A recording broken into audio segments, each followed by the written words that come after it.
یہ دیکھ کر ازواج مطہرات یعنی کہ وہاں پہ بیٹھے ہوئے لوگوں میں سے بعض بیویوں نے حضرت فاطمہ رضی اللہ تعالی عنہا سے دریافت کیا، یعنی کہ اور لوگوں نے اور بیویوں نے پوچھا بی بی فاطمہ سے کہ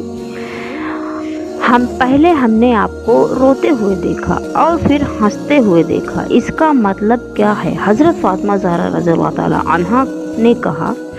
آپ نے فرمایا کہ حضور نے مجھ کو بتایا کہ آپ کو آپ کے سفر آخرت کی خبر دی گئی ہے۔ یہ سن کر میں رونے لگی۔ پھر آپ نے فرمایا کہ رو نہیں، میرے اہل بیت میں سب سے پہلے تو ہی مجھ سے ملاقات کرے گی۔ یہ سن کر میں ہنسنے لگی۔ حضرت ابو سعید خدری رضی اللہ تعالی عنہ فرماتے ہیں کہ رسول خدا نبی کریم صلی اللہ تعالی علیہ وسلم اپنی اس علالت میں جس میں آپ نے وصال فرمایا، یعنی کہ اس بیماری میں جس میں نبی پاک اس دنیا سے تشریف لے گئے، اس بیماری سے آپ گھر سے باہر تشریف لائے اور اس حال میں کہ آپ نے اپنے سر پر کپڑا باندھا ہوا تھا، یعنی کہ آپ کو اتنی شدت سے اتنی تکلیف تھی کہ آپ نے اپنے سر پر کپڑے باندھے ہوئے تھے۔ ہم لوگ اس وقت مسجد میں تھے۔ حضور اقدس نبی کریم صلی اللہ تعالی علیہ وسلم مسجد میں داخل ہو کر ممبر کی طرف تشریف لے گئے اور اس پر رونق افروز ہوئے۔ پھر آپ نے ایک خطبہ دیا اور فرمایا، والذی نفسی بعدہ انی لا نظر الی الحوض من مقام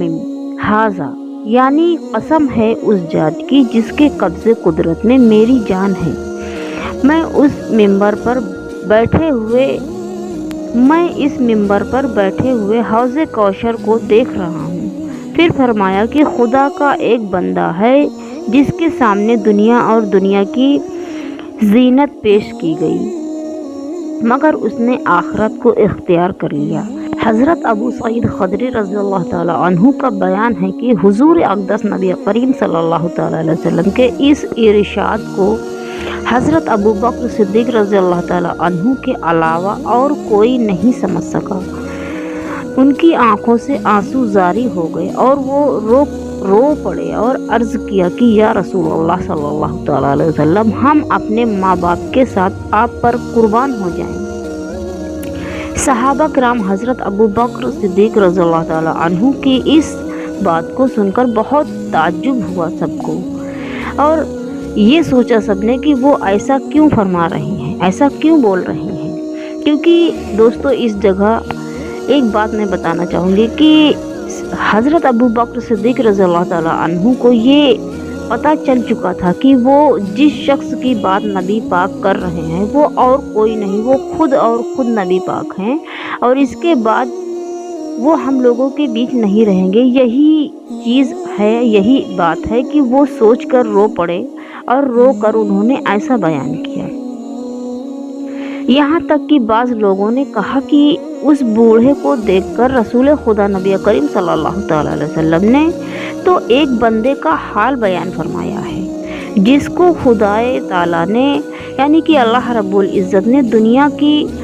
تر و تازگی اور آخرت کے درمیان میں اختیار دیا ہے، یعنی کہ دنیا اور آخرت میں اختیار دیا کہ وہ خود چن لے، وہ خود اختیار تھا اس کو کہ وہ کچھ بھی کر سکتا ہے، چاہے وہ آخرت کو چن لے چاہے وہ دنیا کو چن لے۔ اور وہ یہ کہہ رہے ہیں کہ ہم اور ہمارے ماں باپ آپ پر سے قربان ہو جائیں، یعنی کہ صرف ایک بوڑھے کی بات ہے، ایک عام بیان فرما رہے ہیں نبی پاک۔ تو حضرت ابو بکر صدیق رضی اللہ تعالیٰ عنہ ایسا کیوں بول رہے ہیں؟ کیونکہ لوگوں کو یہ چیز نہیں پتہ تھی، جو چیز حضرت ابو بکر صدیق رضی اللہ تعالیٰ عنہ کو پتہ چل چکی تھی اور وہ سمجھ چکے تھے، لیکن در ذات نبوت فوراً سمجھ گیا تھا کہ وہ بندہ خود حضور اقدس نبی کریم صلی اللہ تعالی علیہ وسلم ہے۔ میں نے پہلے ہی بتایا دوستو کہ حضرت ابو بکر صدیق رضی اللہ تعالی عنہ کو یہ بات علم ہو چکی تھی، وہ سمجھ چکے تھے کہ وہ بندہ، وہ شخص کوئی اور نہیں ہے، وہ خود نبی پاک اپنی بات کر رہے ہیں۔ اس لیے وہ رو پڑے اور وہ غمگین ہو گئے تھے، کیونکہ انہیں پتہ چل چکا تھا کہ اس کے بعد نبی پاک ہمارے بیچ میں نہیں رہیں گے، اس لیے وہ خود کو سنبھال نہیں سکے اور وہ اپنے حال پر